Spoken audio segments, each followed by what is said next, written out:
नमस्कार विद्यार्थी मित्रांनो, मी जी. एस. इंगोले, माझी शाळा अभिनव विद्याविहार हायस्कूल पूर्णा, जिल्हा परभणी. माझ्या या 43व्या पॉवर पॉईंट प्रेझेंटेशनमध्ये मी सर्वांचं मनपूर्वक स्वागत करतो. वेलकम. आज आपण वर्ग 10वी गणित भाग 2 प्रकरण 3 वर्तुळ सर्कलमध्ये प्रॅक्टिस सेट 3.1 मधल्या काही महत्त्वाच्या एक्झाम्पलचा अभ्यास करणार आहोत. Example practice set 3.1. Example number 1. In adjoining figure circle with centre D touches the sides of angle ACB at A and B. If angle ACB equal to 52 degree, find measure of angle ADB. D केंद्र असणारं एक वर्तुळ आहे. दिलेल्या माहितीनुसार आकृतीमध्ये दोन tangent आहेत. त्या टँजंट वर्तुळाला आणि परस्परांना छेदतात. वर्तुळाला ए बिंदूत पहिली टँजंट स्पर्श करते आणि दुसरी टँजंट बी बिंदूमध्ये स्पर्श करते आणि परस्परांना त्या सी बिंदूमध्ये स्पर्श करतात. म्हणजेच एक अँगल तयार होतो. ACB हा angle ACB. In adjoining figure, circle with center D touches the sides of angle ACB. ACB चे दोन बाजू वर्तुळाला टच करतात, स्पर्श करतात. म्हणजे इनडायरेक्टली टँजंट तयार होतात AC आणि BC. If angle ACB equal to, म्हणजे हा ACB 52 डिग्री आहे. Find the measure of angle ADB. ADB दिलेलाच नाही, तो अँगल आपल्याला दिसत नाही. मग आपल्याला सुरुवातीला या प्रश्नामध्ये AD आणि DB हे दोन रेषाखंड काढावे लागतील. AD आणि DB हे दोन रेषाखंड काढल्यानंतर ADB अँगल तयार झाला इथे. हा AD आणि B या अँगलचं माप तुम्हाला विचारलं आणि त्याच्यासाठी हा ACB अँगल 52 डिग्री दिला आहे. आणि आकृतीचं जर थोडं निरीक्षण केलं आपण तर ACBD हा एक क्वाड्रिलॅटरल तयार होतो, चौकोन तयार होतो. आणि चौकोनाच्या एका कोणाचं माप दिले 52 अंश आणि D या कोणाचं माप काढायला विचारले किती अंश असेल. मग चौकोनाच्या 4 कोणांपैकी जर 3 कोणांची मापं आपल्याला माहीत असतील तर चौकोनाच्या सर्व कोणांच्या मापांची बेरीज 360 अंश असते. हे आपल्याला माहीत आहे, इयत्ता 9वी मध्ये आपण अभ्यासलेलं आहे. मग अँगल ए आणि अँगल बीचं माप माहीत आहे का? थोडं जर आपण विचार केला तर आपण या अगोदर टँजंट थिअरमचा अभ्यास केलेला आहे. टँजंट थिअरम काय सांगतो? स्पर्शबिंदूतून काढलेली त्रिज्या स्पर्शिकेला लंब असते. म्हणजे इथं राईट अँगल आहे, काटकोन त्रिकोण आहे, म्हणजे A 90 डिग्री आहे. तसेच खाली स्पर्शबिंदूतून काढलेली त्रिज्या DB या स्पर्शिका BCला B मध्ये छेदते, म्हणून अँगल Bच्या ठिकाणी 90 डिग्री आहे. मग या क्वाड्रिलॅटरल ACBD मध्ये C52, A 90, B 90 तीन अँगल माहीत आहेत. एक इक्वेशन तयार होईल. चारही कोणांच्या मापांची बेरीज बरोबर 360 अंश. चला तर मग आपण ADB या अँगलचं माप काढू.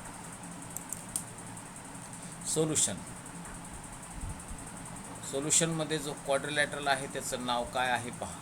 ACBD मध्ये angle C 52 degree, angle A right angle असल्यामुळं 90 degree, angle B also right angle असल्यामुळं 90 डिग्री आणि अँगल Dचं माप आपल्याला काढायचं आहे. मग सोल्युशनमध्ये आपण सुरुवातीलाच चौकोनाच्या सर्व कोणांच्या मापांची बेरीज 360 अंश असते. The sum of angles of quadrilateral is 360 degree. मग याच विधानाचा वापर करून आपण एक इक्वेशन तयार करू, सगळ्या कोणांच्या मापांची बेरीज. मग पहिल्यांदा मी घेतो angle A C B plus angle C A D plus angle C B D plus angle A D B equal to 360 degree. चारही कोणांची मापांची बेरीज 360 आहे. मग अँगल ए सी बीचं माप 52 डिग्री आहे, इकडं लक्ष द्या. अँगल ए सी बीचं माप 52 डिग्री, अँगल सी ए डीचं माप 90 डिग्री, अँगल सी बी डीचं माप 90 डिग्री आणि angle A D B as it is ठेवायचा. आणि मग या तिघांची बेरीज करून इकडं नेऊन 360मधून त्याला वजा करू. ठेवा तर मग किमती 52 plus 90 angle A D B equal to 360. आणि याचं कारण आहे टेंजंट थेरम. हे 90 आणि हे 90 कुठून आणले आपण? हे दिले होते का एक्झाम्पलमध्ये? नाही. पण आपण 90 अंश का घेतलं माप? कारण टेंजंट थेरम काय सांगतो? स्पर्शबिंदूतून काढलेली त्रिज्या स्पर्शिकेला लंब असते. Tangent radius perpendicular theorem. 90 degree, हा पण 90 डिग्री. मग आता अतिशय सोपं एक चल समीकरण तयार झालं. ए डी बीचं माप काढायचं आपल्याला. Therefore 52 plus 90 is 232 plus A D B equal to 360. 52 आणि 90 अधिक 90 यांची बेरीज 232 येते. आता हा 232 उजव्या बाजूला घेऊन जा. Angle A D B equal to 360 minus 232. डाव्या बाजूतून उजव्या बाजूला नेल्यानंतर त्याचं चिन्ह पक्षांतर केल्यानं बदलते. आता याची वजाबाकी केली. Therefore angle A D B equal to 128 degree आणि अँगल ए डी बीचं माप 128 डिग्री आहे. असा सोपा प्रश्न अनेक वेळा परीक्षेला पहिल्या किंवा दुसऱ्या प्रश्नामध्ये 2 मार्काला विचारलेला आहे, म्हणून व्यवस्थित समजून लक्षात ठेवा. अनेक वेळा तुम्हाला हा प्रश्न विचारताना वेगवेगळ्या पद्धतीनं वेगवेगळ्या अँगलचं माप विचारू शकतात. असा विचारतील अनेक वेळा. हा देतील तुम्हाला 128 डिग्री आणि अँगल सीचं माप काढा. सेम प्रोसिजर आहे त्याचीसुद्धा. कधी अँगल सी देतील आणि डी काढा म्हणतील, कधी अँगल डी देतील, अँगल सी काढा म्हणतील. अशा प्रकारचे प्रश्न आपल्याला परीक्षेमध्ये 2 मार्काला अनेक वेळा विचारले जातात, म्हणून व्यवस्थित समजून लक्षात ठेवा. आता example number 2. In adjoining figure the radius of a circle with center C is a 6. Line AB is a tangent at A. Answer the following questions. Question number 1 दिलेला आहे. What is the measure of angle CAB? Question number 2 दिलेला आहे. What is the distance of point C from line AB Y? Question number 3 दिलेला आहे. Distance A comma B equal to 6 cm. Find distance B comma C. And question number 4 दिला आहे. What is the measure of angle A C B and Y? पहा, अतिशय सरळ आणि सोपा प्रश्न आहे. उपप्रश्न 4 विचारलेत. एवढी आकृती तुम्हाला दिलेली आहे. आता एका प्रश्नांची उत्तर कसे मिळवायचे ते पाहू. काय दिले? सी केंद्र असणारं एक वर्तुळ दिलेलं आहे. त्या वर्तुळामध्ये एक टँजंट दिली ए बी. ती टँजंट त्या वर्तुळाला ए बिंदूमध्ये स्पर्श करते आणि या वर्तुळाची त्रिज्या 6 सेंटीमीटर दिलेली आहे. 6 सेंटीमीटर. आणि पहिला प्रश्न विचारला आहे what is the measure of angle C A B. C A B, पण आपल्याकडं अँगल सी ए बी आकृतीमध्ये दिलाच नाही. सी ए जोडल्यानंतर अँगल सी ए बी तयार होईल. मग सुरुवातीलाच आपण पहिला प्रश्न सोडवण्यासाठी सी आणि ए बिंदू जोडणारा रेषाखंड सेगमेंट सी ए काढू. सोल्युशनमध्ये draw seg C A draw करायचं. सी ए. आता सी ए ड्रॉ केल्यानंतर याच्या अगोदरच्या एक्झाम्पलमध्ये आपण आत्ताच पाहिलं होतं, स्पर्शबिंदूतून काढलेली त्रिज्या स्पर्शिकेला लंब असते. टेंजंट थेरमनं सांगितलं, म्हणून हा इथं 90 डिग्री आहे. म्हणून अँगल सी ए बीचं माप या अँगल सी ए बीचं माप 90 अंश आहे. सी ए बीचं माप angle C A B is equal to 90 degree by tangent theorem. Equation number 1 दिलेलं. आता एक्झाम्पल नंबर 2 पहा, उपप्रश्न 2 मध्ये. What is the distance of point C from line A B Y. म्हणजे या ए बी रेषेपासून बिंदू सीचं अंतर किती आहे आणि का. सहज तुमच्या लक्षात येईल की सीचं अंतर ए बी पासून त्याच्या सी ए रेषाखंडाच्या लांबी एवढा आहे आणि सी ए हा रेषाखंड वर्तुळाची त्रिज्या दाखवतो आणि त्याची लांबी आहे किती 6. त्याची लांबी आहे 6 म्हणून सी ए 6 आहे. मग 6 हे सी बिंदूचं रेषा ए बी पासूनचं अंतर आहे. आता एक गोष्ट लक्षात ठेवा, एखाद्या बिंदूचं एखाद्या रेषेपासूनचं अंतर म्हणजे त्या बिंदूतून त्या रेषेवर टाकलेला लंब रेषाखंड असतो. मग इथं सी बिंदूचं ए बी पासूनचं अंतर म्हणजे सी बिंदूतून ए बीवर टाकलेला लंब रेषाखंड सी ए आणि सी ए वर्तुळाची त्रिज्या असल्यामुळं सी एचं माप 6 सेंटीमीटर आहे. म्हणजेच सी हा रेषा ए बी पासून 6 सेंटीमीटर अंतरावर आहे. आता आपण ते मांडू.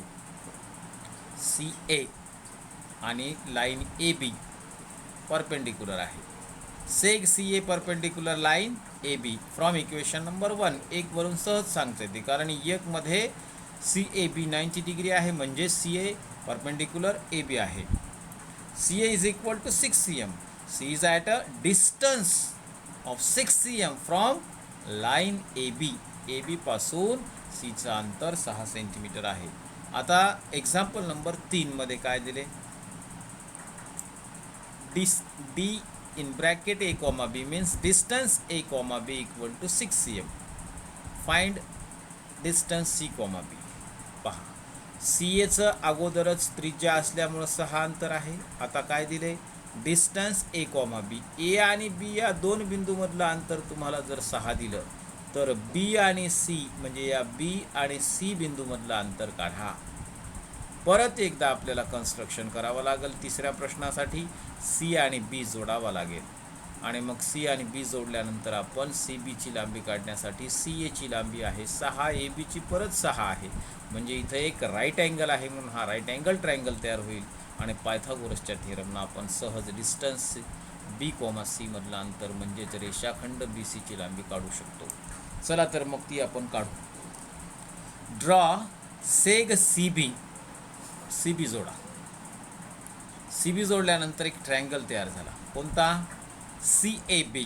हा ट्रायंगल सी ए बी. त्याच्यामध्ये अँगल ए 90 डिग्री आहे. मग तीच मांडणी खाली करायची. In triangle C A B angle C A B equal to 90 degree. आता पुढच्या स्लाईडमध्ये आपण हे सगळं घेतलेलं आहे आणि आता इथं आपल्याला पायथागोरस थेरमचा वापर करायचा आहे. बाय पायथागोरस थेरम काय सांगतो. कर्णवर्ग बरोबर उरलेल्या दोन बाजूंच्या वर्गांची बेरीज. Hypotenuse square is equal to sum of square of remaining 2 sides. पहा कर्ण कोणता आहे याच्यामध्ये C B square is equal to A B square plus C S square. मांडा मग C B square equal to A B square plus C S square. आता C एची लांबी 6 आहे रेडियस असल्यामुळे आणि ए बीची लांबी 6 दिलेली आहे. मग ए बीच्या ठिकाणी 6 आणि सी एच्या ठिकाणी 6 म्हणजे is equal to 6 square plus 6 square.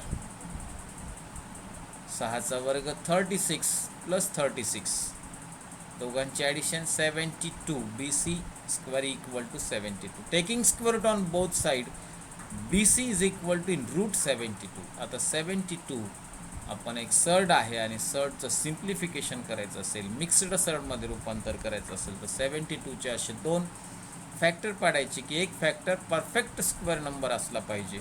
मग तो असतो 36 into 2. B C is equal to root 36 into 2 and B C is equal to 6 root 2. 36चा रूट आहे 6 आणि रूट 2चं निघत नाही रूट 2 सेंटीमीटर. आता बी सीची लांबी आहे 6 वर्गमुळात 2 सेंटीमीटर. यालाच आपल्याला जो प्रश्न विचारला डिस्टन्स बी कॉमा सीच्या रूपामध्ये लिहू. Distance B comma C is equal to 6√2 centimetre.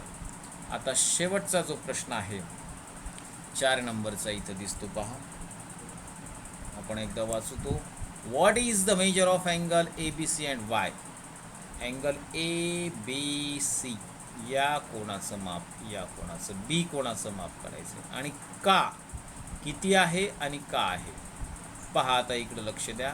Triangle C A बी जो आहे तो पहिल्यांदा आपल्याला राईट अँगल मिळाला, म्हणून हा राईट अँगल ट्रायंगल होता. त्याच्यानंतर सी एची लांबी 6 आणि ए बीची लांबी 6 असल्यामुळं हा आयसोसेलस राईट अँगल ट्रायंगल झाला. काटकोन त्रिकोण तर आहे पण समद्विभुज सुद्धा आहे, म्हणून समद्विभुज काटकोन त्रिकोण आहे.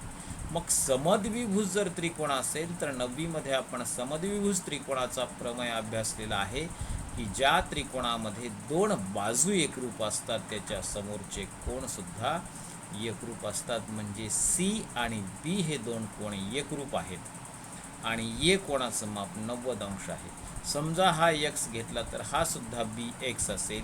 मग 2x अधिक 90 बरोबर त्रिकोणाच्या 3 कोणांच्या मापांची बेरीज 180, म्हणजे 2x बरोबर 180 वजा 90, 2x बरोबर 90 आणि x बरोबर 90 भागिले 2 म्हणजेच 45 अंश येईल अँगल बीचं माप. चला आपण मांडणी करू त्याच्या. सी एची लांबी 6, ए बीची लांबी 6. मग आपण इथं असं लिहू शकतो, in triangle A B C, C A is equal to A B. त्रिकोण ए बी सीमध्ये 2 बाजू सी आणि ए बी एकरूप आहेत, म्हणून त्याच्या समोरचे कोण जे बी आणि सी आहेत ते एकरूप आहेत. Angle A B C equal to angle A C B equal to X गृहीत धरला आहे. आयसोसेल्स ट्रायंगल थेरम. समद्विभुज त्रिकोणाच्या प्रमेयानुसार जर 2 बाजू एकरूप असतील तर त्याच्या समोरचे कोण एकरूप असतात, म्हणून बी आणि सी हे कोण एकरूप आहेत आणि त्यांची माप आपण एक्स गृहीत धरली. आता त्रिकोणाच्या 3ही कोणांच्या मापांची बेरीज 180 अंश असते. Angle A B C plus angle A C B plus angle C A B equal to 180, sum of angles of triangle. आता किमती ठेवल्या, X plus C A B equal to 180 degree, 2x plus 90 equal to 180 degree, C A B 90 degree आहे. 2x equal to 180 minus 90 and x is equal to 90 by 2 and x is equal to 45, means angle ABC equal to 45 degree. अशा प्रकारे आपण या practice set 3.1 मधल्या 2 एक्झाम्पलचा अभ्यास केला. हे दोनही एक्झाम्पल टेंजंट थेरमवर डिपेंड होते. आता याच प्रॅक्टिस सेटमधला होमवर्कमध्ये मी तुम्हाला काही एक्झाम्पल्स सांगतो. होमवर्क, प्रॅक्टिस सेट 3.1 मधले जे एक्झाम्पल आपण सोडवले नाही त्याची प्रॅक्टिस करावी आणि कुठे काही अडचण आली तर माझ्या कमेंट बॉक्समध्ये मला कळवावं. तुम्ही माझा हा व्हिडिओ मन लावून ऐकला त्याबद्दल मी सर्वांचे मनपूर्वक धन्यवाद मानतो आणि असाच प्रतिसाद मला मिळत राहील अशी अपेक्षा व्यक्त करतो. परत एकदा सर्वांना मी थँक्स म्हणतो आणि करोना महामारीचं संकट अजून संपलेलं नाही, म्हणून आपण आपल्या घरी सुरक्षित सेफ राहावं एवढी विनंती करतो. Stay home, stay safe. जर माझे व्हिडिओ आपणास आवडत असतील तर आपण माझ्या व्हिडिओला लाईक व इतरांसाठी शेअर करावं एवढी विनंती करतो. आणि माझ्या अगोदरचे 42 व्हिडिओ जर आपणास पाहावयाचे असतील तर माझ्या चॅनलला सबस्क्राईब करावं ही एवढी एक विनंती करतो आणि मी आपली रजा घेतो. धन्यवाद. पुन्हा भेटू.